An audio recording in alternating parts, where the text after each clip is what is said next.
우리가 인생을 살아가다 보면 때로는 어렵고 힘들 때가 있습니다.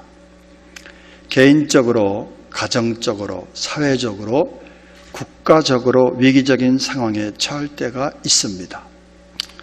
근본에 만난 중국 우한에서 발생한 코로나 바이러스는 그야말로 개인적으로, 가정적으로, 사회적으로, 국가적으로, 범세계적으로 위기가 아닐 수 없습니다. 우리나라는 감사하게도 이 코로나가 조금 진정이 되었지만 일본이나 미국, 유럽의 여러 나라들을 보면 이 코로나 바이러스가 확산 일로에 있습니다. 우리나라 확진 환자는 1718명, 사망자 240명, 세계 누적 확진자가 수가 총 272만 명입니다. 사망자가 19만 1061명. 이 가운데 미국의 확진자 수가 88만 6079명으로 조금 있으면 미국도 100만 명의 확진자 수가 생기지 않을 수 있겠는가라고 생각이 되어집니다. 그러나 다행히 전날보다 신규 환자가 소폭 증가하는 미국도 다소 진정되는 상태라고 합니다만 남미를 보니까 브라질이라든가 에콰도르라든가 이제 시작이에요.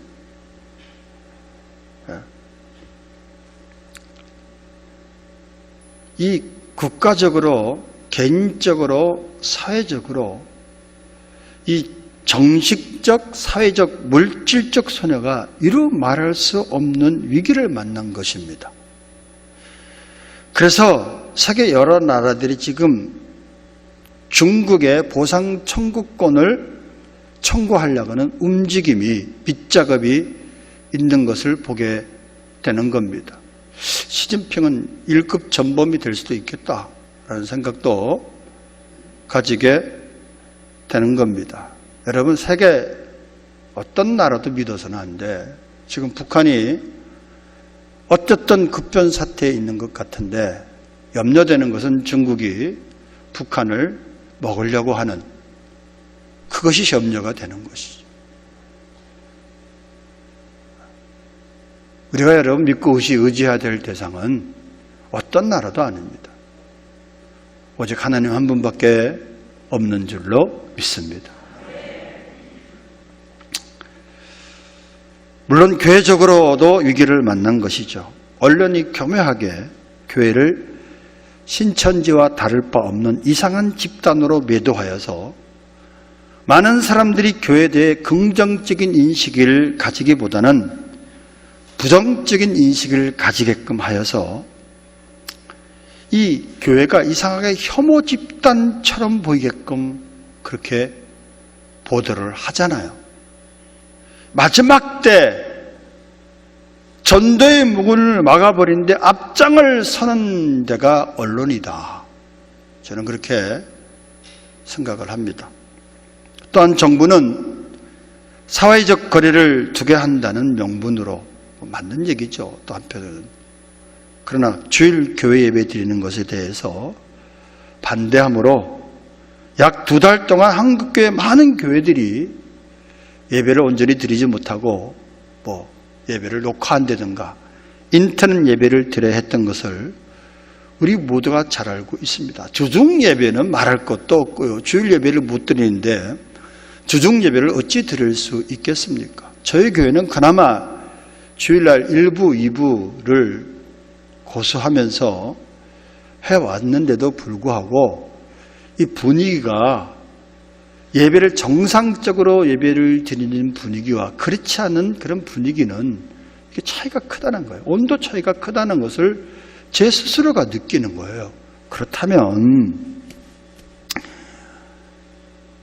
지금 2달 동안 예배를 온전히 드리지 못한 많은 교회들이 영적 상태가 어떠하겠는가라고 생각해 볼 때 염려스럽지 않을 수 없는 겁니다.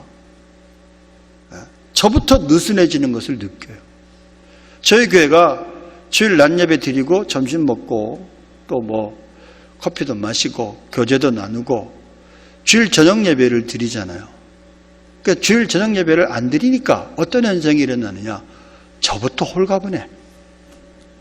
그래서 물론 주일 저녁 예배 안 나온 사람은 여전히 동일하게 홀가분하겠지만은 주일 저녁 예배를 지키신 분들은 안 드려보니까 얼마나 홀가분한지 몰라요. 그래서 제가 교인들을 좀 이해하게 됐어. 근데 뭔가가 불안해. 나사가 뭔가 하나 빠진 것 같기도 하고, 편하긴 편한데, 저부터도 느슨해지더라니까. 예? 육신의 안위를 도모하게 되고, 마지막 때 모이게 힘쓰라! 라고 성경은 권면하고 있지만, 모이게 힘쓰기보다는 점차 이 교회 예배가, 교회 모임이 앞으로 느슨해지기가 쉽겠구나. 코로나 사태를 통해서. 라는 그런 생각을 하게 되었다는 얘기입니다. 5월부터 전국의 많은 교회들이 정상적인 예배를 드리겠다고 하는데 회복하기까지가 쉽지는 않겠다. 라는 생각을 하게 됩니다. 한마디로 이 코로나 사태로 인해서 위기를 만났습니다. 전 세계가 경제적인 위기, 사회적인 위기, 정신적인 위기, 영적인 위기. 미라가족 여러분, 제가 한 주간 기도 제목을 공유합니다. 이번 한 주간은 교회를 위해서 기도하실 때 교회가 예배가 회복되게 해주세요. 교회 교인들이 믿음이 회복되게 하여 주시옵소서. 영적인 상태가 회복되어지게 하여 주시옵소서. 뜨겁든지 차든지 하라. 그렇지 않으면 내가 너희를 토하여 내리라라고 엄중한 경고의 말씀을 요한계시록을 통해서 주께서 말씀하셨는데, 우리의 믿음의 상태가 뜨겁든지 차든지 둘 중에 하나를 선택하는 미지근하여서 토해버리는, 하나님이 싫어하는 그런 삶을 사는 것이 아니라 다시 회복이 되어져서 하나님 앞에 정말로 온전한 예배를 드리고 하나님 앞에 하나님의 말씀에 온전히 순종하고 반응하는 미랄 가족 되게 하여 주시옵소서. 그렇게 한 주간 여러분 꼭 기도해 주시기를 부탁을 드립니다. 여러분의 우리들이 세상을 살아가다 보면 이런 위기를 얼마든지 만날 수가 있습니다.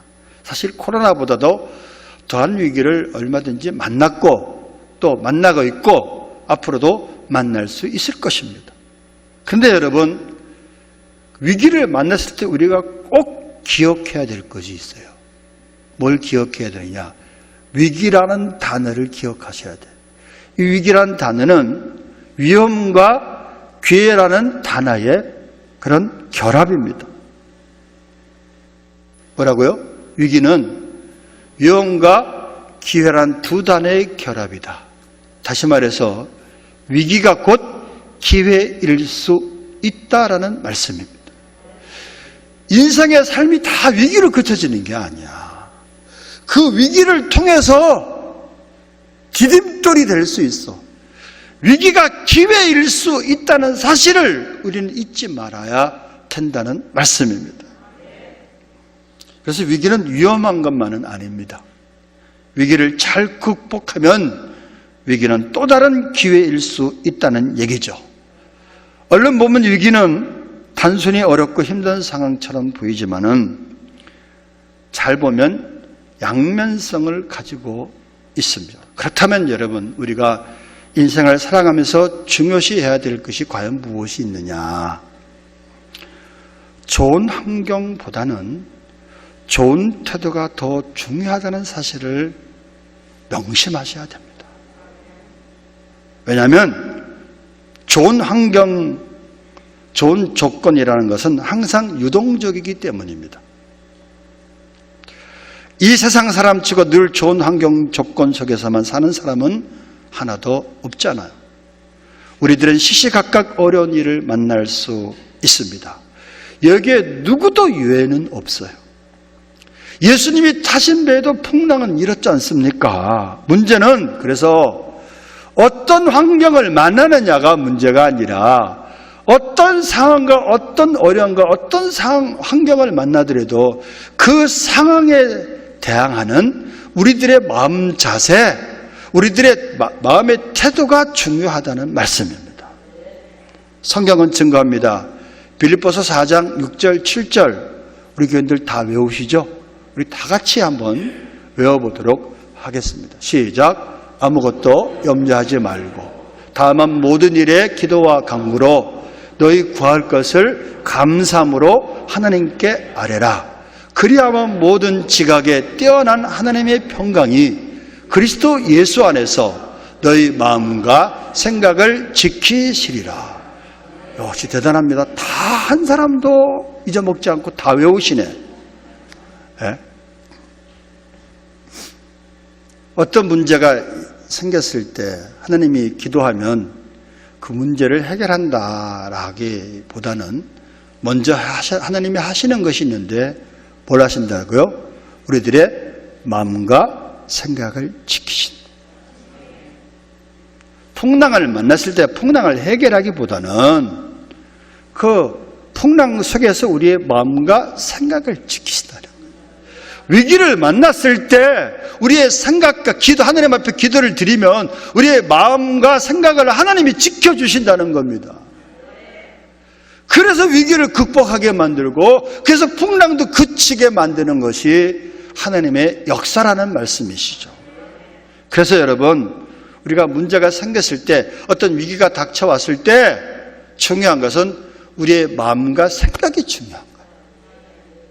우리의 마음과 생각을 지키는 것이 더 중요하다는 얘기입니다. 본문에서 우리는 위기를 기회로 바꾼 예를, 실대표적인 예를 보게 됩니다. 여러분 잘 알다시피 이스라엘 백성들이 애굽의 노예로 400년 동안 종살이를 하던 중에 그들이 고통스러워서 하나님께 부르짖었습니다.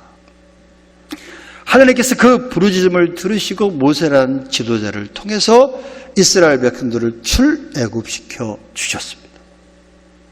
출애굽시켜 주시는 과정에서 애굽에는 10장을 내렸고 이스라엘 백성들은 10장이 아니라 10기적을 맛보게 만들었습니다.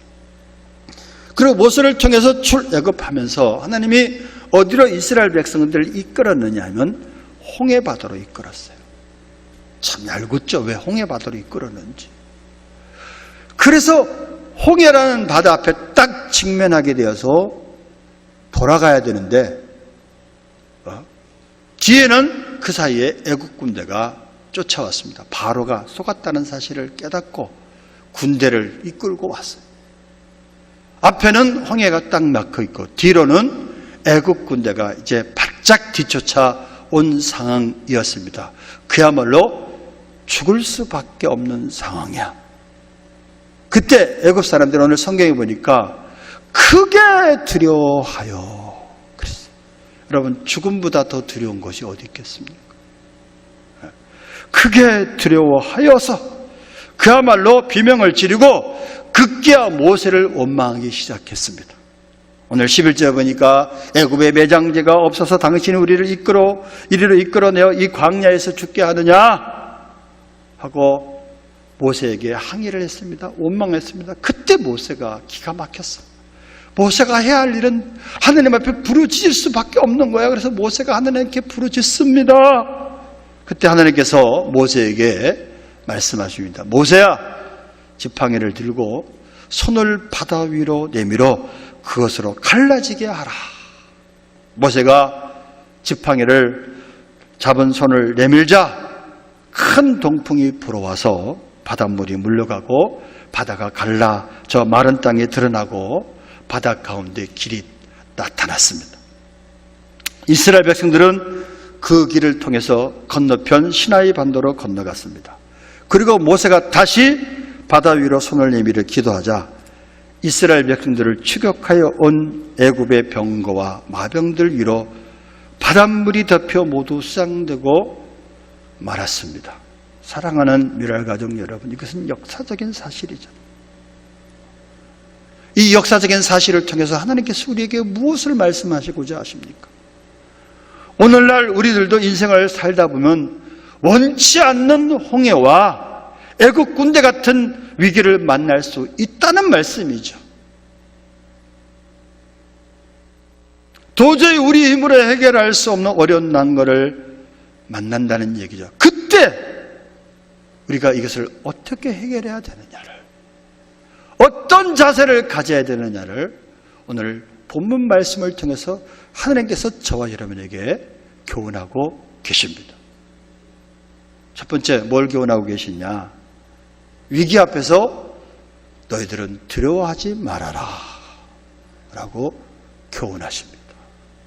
본문 10절에 보면 홍해와 애굽의 군대를 보고 심히 두려워하는 이스라엘 백성들의 모습을 볼 수 있습니다. 여러분, 어찌 두렵지 않겠어요? 앞에는 홍해가 가로막혀 있죠. 뒤에는 철병거를 앞세우고 자기들을 쫓아오는 애굽의 군대가 있죠. 코로나와는 비교할 수 없는 더 큰 위기 상황이에요. 그러니 이스라엘 백성들이 모세를 원망하는 것입니다. 사실은 모세를 원망했다는 얘기는 하나님을 원망했다는 말씀입니다. 우리가 여기서 깨달아야 될 것이 있습니다. 믿음이 없으면 위기의 환경 앞에서 사람들은 두려워하는구나, 두려워할 수밖에 없구나 라는 사실을 깨달으셔야 됩니다. 위기를 만났을 때 믿음이 없으면 환경을 바라보게 되고 두려움에 사로잡히게 되고 좌절하게 되고 사람이 부정적이 됩니다. 예수님의 12제자들도 마찬가지였어요. 나는 막 두려워했는데 아유 왜 그럴까? 너무 실망하지 말고 예수님의 12제자들도 그랬어요. 예수님이 얘들아 바다 건너편으로 가자 하고 예수님이 그 배를 타시고 예수님은 배에서 주무시고 계셨어요. 갑자기 풍랑을 만났어요. 풍랑을 만나서 노를 저었지만 배에 물이 가득하게 되어서 이제는 그들이 파선하게 되었을 때 그들이 주무시고 계신 예수님이 생각이 나서 급히 예수님을 깨웠잖아요. 예수님, 우리가 죽게 된 것을 왜 돌아보지 아니하시나이까? 그랬을 때 예수님께서 일어나셔서 바다야 잔잔하라, 바람아 잔잔하라 명령하시기 전에 제자들에게 책망하신 말씀이 있어요. 뭐라고 책망하셨죠? 어찌하여 무서워하느냐? 믿음이 적은 자들아. 믿음이 없는 자들아 라고 말씀하지 않으시고 믿음이 적은 자들아 어찌하여 무서워하느냐라고 말씀하십니다. 세 부류가 있을 것 같아요. 위기를 만났을 때 믿음이 없는 사람이 있는가, 믿음이 적은 사람이 있는가 하면 믿음이 큰 사람이 있지 않느냐. 저와 여러분은 위기를 만났을 때 이 세 가지 부류 중에서 어디에 속합니까? 그런데 제자들은 믿음이 적은 자였어요. 그래서 예수님께서 이 믿음이 적은 자야 어찌하여 무서워하느냐라고 책망하셨습니다. 저는 코로나의 풍랑 앞에서 두려워 떨고 있는 한국 교회를 향한 주님의 책망이지 않겠느냐 라고 생각합니다.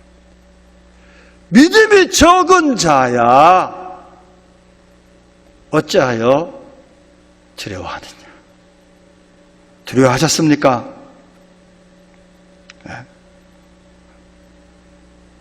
오늘 본문에도 이스라엘 백성들이 두려워하고 있을 때 믿음의 사람 모세는 본문 13절에 너희는 두려워하지 말고 가만히 서서 여호와께서 오늘 너희를 위하여 행하시는 구원을 보라. 너희가 오늘 본 애굽 사람을 영원히 다시 보지 아니하리라 라고 선포합니다. 사랑하는 미랄 가족 여러분, 성경에는 두려워하지 말라는 말씀이 몇 번 있다고 했죠? 제가 몇 번 설교했는데 성경에 두려워하지 말라는 단어가 몇 번 기록이 되어 있다고 했어요? 예? 누구 일어나서 한번 대답해 보실래요? 365번. 참 왜 365번을 하나님께서 말씀하셨느냐? 우리가 두려워한다는 거예요. 그래서 매일 하나님은 하루에 한 번 저와 여러분에게 권면하시는 거예요.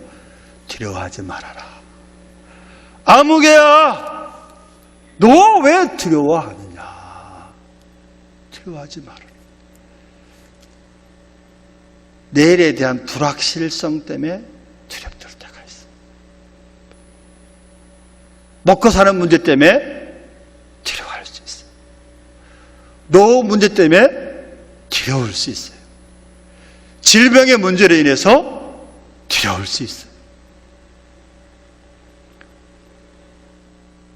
이 세상의 삶이 다 두려워할 수밖에 없는 삶이네.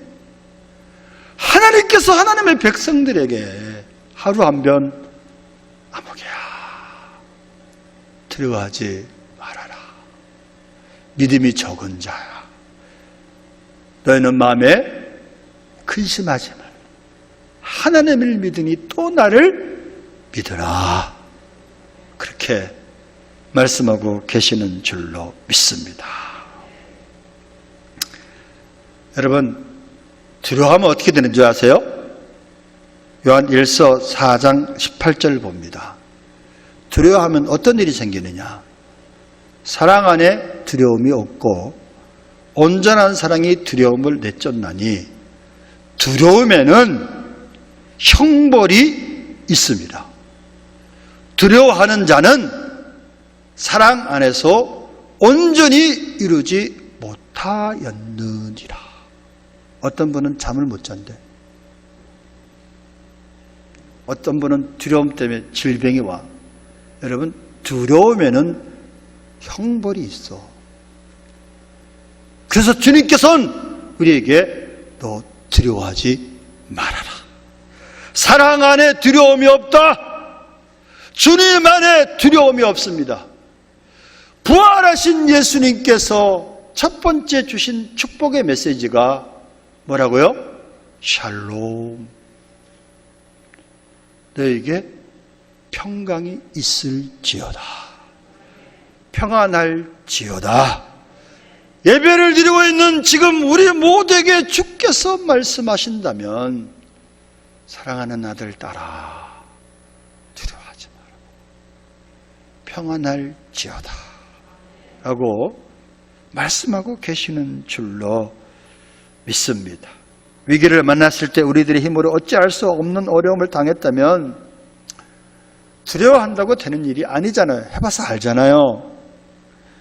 이제 하나님이 하실 차례다 믿고 가만히 있어 하나님이 일하시는 것을 좀 기대하셔야 됩니다. 바라보셔야 됩니다. 복음성가 아까 2장 드렸잖아요. 괴로울 때 주님의 얼굴 보라. 평화의 주님 바라보아라. 세상에서 시달린 친구들아, 위로의 주님 바라보아라. 눈을 들어 주를 보라. 내 모든 염려 주께 맡겨라. 슬플 때에 주님의 얼굴 보라. 사랑의 주님 안식 주리라. 기도로 모든 염려와 걱정을 주님을 앞에 올려드리면 마음과 생각을 지켜주시는 하나님께서 우리에게 평안을 주시고 우리에게 안식을 주신다는 말씀입니다. 참잠이 하나님만 바라보는 저와 여러분 되시기를 바랍니다. 오늘 모세는 이스라엘 백성들에게 여호와께서 오늘 너희를 위하여 행하시는 구원을 보라. 사랑하는 미래가족 여러분, 위기를 만났을 때 어렵지 않은 위기가 아닙니다. 힘들지 않은 위기가 아니야. 위기를 통해서 하나님이 어떤 것을 행하시려고 하시는가. 그래서 궁극적으로는, 결론적으로는 하나님이 나를 구원하시리라. 이런 믿음을 가지셔야 됩니다. 할렐루야. 우리 기독교는 강의실 종교도 아니고 책 속의 종교도 아니고 철학적, 사색적으로 추구하다 끝나는 이런 종교도 아닙니다. 하나님이 일하시는 것을 직접 경험하고 눈으로 보고 간증하는 체험의 종교입니다. 뭐 저는 안 드렸습니까? 저는 근심 안 합니까? 근데 그 근심을 뭘로 바꾸죠? 평안으로 바꾸기 위해서 기도합니다. 내 모든 염려를 주께 맡겨라. 주께서 너희를 권고하시리라. 이 소리는요, 가족과 같이 돌아보신다라는 말씀. 두려워하지 말고 잠잠히 하나님만 바라봄으로 하나님의 구원을 체험하는 저와 여러분 되시기를 바랍니다. 둘째는 위기 앞에서 사람이 자꾸 원망이 생기려고 그래요. 누구 원망? 상대편 원망. 누구 원망? 남편 원망. 누구 원망? 부모 원망. 조상 원망. 나라 원망. 지도자 원망. 원망하기 전에 이 위기를 왜 주셨는가 돌아보셔야 돼요. 자신을 돌아보셔야 돼요. 위기를 만나지 않으면 우리 자신 못 돌아봅니다. 제가 기도를 한다고 하면서도 저를 못 볼 때가 많아요. 근데 언제 보느냐? 어려움을 만났을 때 보게 됩니다. 이번 코로나로 인해서 제 믿음을 달아보게 되더라고요. 아, 나도 별 수 없구나. 돌아보게 돼요. 그러니까 주님이 해주셔야 돼. 구원도 주님이 해주셨지만 앞으로의 모든 그런 삶의 여정 가운데 주님이 붙잡아 주지 않으면 난 날 수가 없구나. 나를 부인하게 되고 주님을 의지하게 되는 계기점이 또 하나의 계기점이 되더라는 것이죠. 그래서 여러분, 애굽 이스라엘 백성들처럼 광야에서 죽는 것보다 애굽으로 돌아가서 죽는 게 차라리 낫겠다 이렇게 원망하지 마시고 위기를 있는 그대로 때로는 받아들이셔야 됩니다. 고통도 때로는 감수하셔야 됩니다. 그래서 우리 자신이 누구인가? 근본적인 질문으로 돌아가셔야 돼요. 내가 누구지? 내가 왜 살아가지? 정체성이란 설교를 제가 2번 했어요. 나를 돌아보시고 잘못된 거 회개하셔야 됩니다. 그리고 하나님의 사랑을 확인하셔야 됩니다. 이사야 선지자가 우시아 왕이 죽던 해에 나라가 걱정이 되었습니다. 유다 백성들이 제약에 관영했어. 하나님 이 나라를 어찌하시렵니까? 하고 하나님의 성전에 가서 기도하다가 하나님의 임재를 경험하게 되었는데 하나님께서 제일 먼저 깨닫게 하신 것이 이사야 선지자 자신의 죄를 깨닫게 해주셨죠. 이사야 선지자 자신은 의인인 줄 알았어요. 유다 백성들의 죄만 생각했다니까. 근데 하나님이 먼저 이사야 자신의 모습을 보게 만들었어. 보니까 엄청나게 죄인이네. 화로다 나여 망하게 되었도다. 나는 입술이 무정한 백성 중에 거주하면서 만군의 여호와이신 왕을 배웠음이로다 라고 회개했을 때 천사가 화조로 핀 숯을 가지고 그 입술을 지지면서 그를 성결시켰습니다. 그때 주님의 음성이 들렸습니다. 누가 나를 위해서 갈고. 그때 이사야가 어떻게 했죠? 주님, 제가 여기 있사오니 나를 보내어 주시옵소서. 할렐루야. 우리가 한계에 부딪힌 그 순간은 하나님이 나를 버렸다고 생각할 때가 있어요. 근데 버린 것이 아니라 도리어 하나님이 나에게 말씀하시는 순간이라는 사실을 알아야 할 줄로 믿습니다. 우리가 위기를 만날 때는 하나님이 나를 포기한 때가 아니라 하나님께서 나를 깨닫게 하시는 때라는 사실을 알아야 됩니다. 만약에 우리의 죄로 인해서 징계라는 위기가 왔다면 회개하시면 되는 것이고, 나를 연단시키는 것이라고 하면 인내하시고 하나님의 뜻을 묵묵히 순종할 수 있는 삶을 사시면 되는 줄로 믿습니다. 그래서 내가 누군가, 내가 지금 왜 사냐, 다시 돌아보시면서 하나님의 살아계심을 경험하고 하나님의 사랑을 경험하고 감사하셔야 됩니다. 제일 중요한 것은 요한복음 3장 16절 말씀이 탁 떠오르면서 이렇게 하나하나 내려오는 거거든요. 하나님이 세상을 이처럼 사랑하사 독생자를 주었으니 이는 저를 믿는 자마다 멸망하지 않고 영생을 얻게 하려 하심이니라. 여러분, 위기를 만났을 때 오늘 저 동영상처럼 나는 누군가, 내가 왜 사는가 반드시 물으셔야 됩니다. 혹자가 목사님, 하나님께서 대한민국 교회를 버리셨나 봐요. 그래서 앞으로 교회가 큰 핍박을 만날 수도 있겠네요. 그러더라고요. 그것이 주님의 뜻이면 핍박당하면 되죠. 그것이 주님의 뜻이면 순교하면 되잖아요. 나는 누구고 내가 왜 살아가느냐를 근본적인 질문에 대한 답을 하면은 어떤 어려움도 크게 두려울 거 없습니다. 왜?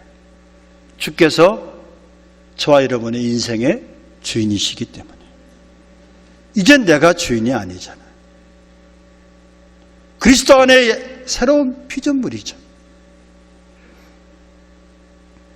오늘 하나님께서 왜 이스라엘 백성들을 홍해를 이끄셨느냐?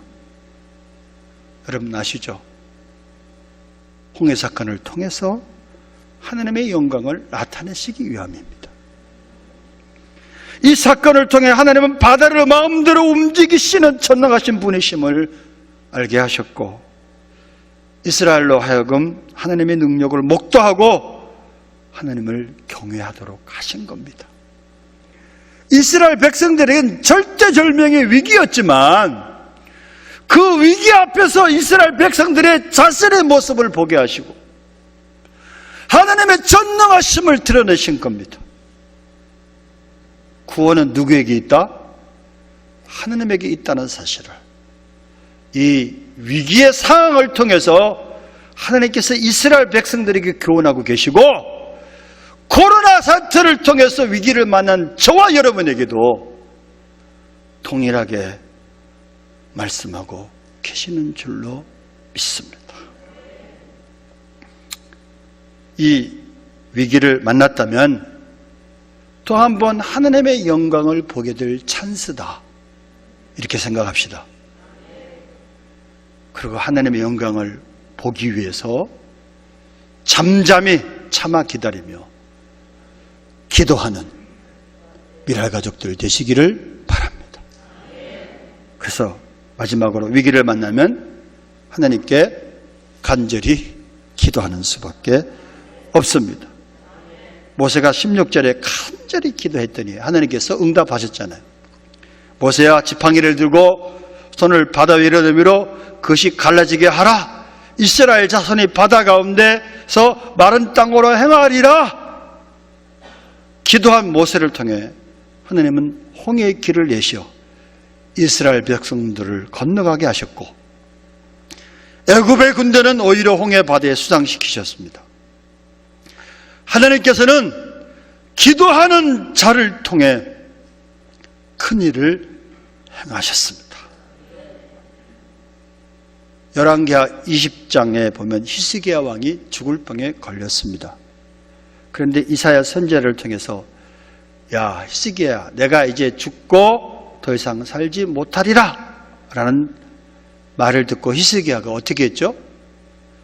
20장 2절, 히스기야가 낯을 벽으로 향하고 여호와께 기도하여 이르되 3절 여호와여 구하오니 내가 진실과 전심으로 주 앞에 행하며 주께서 보시기에 선하게 행한 것을 기억하옵소서 하고 히스기야가 심히 통곡하더라. 저는요 히스기야가 낯을 벽으로 향하고 여호와께 기도하여 이르되라는 이 부분이 저는 중요하다고 생각합니다. 왜 그렇죠? 그는 왕이었잖아. 자기 병을 고쳐줄 의사를 찾거나 자신의 병을 고칠 수 있는 약을 구하지 않았습니다. 또 그렇다고 신하들을 모아놓고 대책회의를 한 것도 아니고 사랑하는 가족 앞에서 통곡하지도 않았습니다. 위기를 만난 히스기야는 사람에게 도와달라고 요청한 것이 아니라 살아계신 하나님 앞에 도와달라고 요청했습니다. 그가 하나님께 기도했습니다. 왜냐하면 히스기야는 기도하는 것이 그가 사는 비결임을 알았기 때문입니다.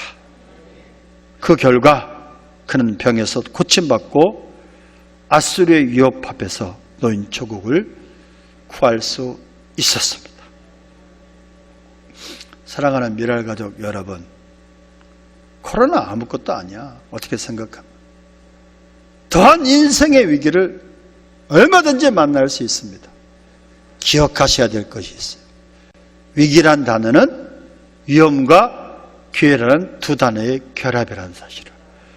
위기가 꼭 위기로 끝나는 게 아니라 또 하나의 찬스임을, 또 하나의 기회임을 우리가 명심하고 오히려 내 자신을 돌아보고 하나님 앞에 하나님의 영광을, 하나님의 구원을 보기 위해서 기도함으로 말미암아 하나님의 영광을 체험하는 저와 여러분 되시기를 주님의 이름으로 축원합니다.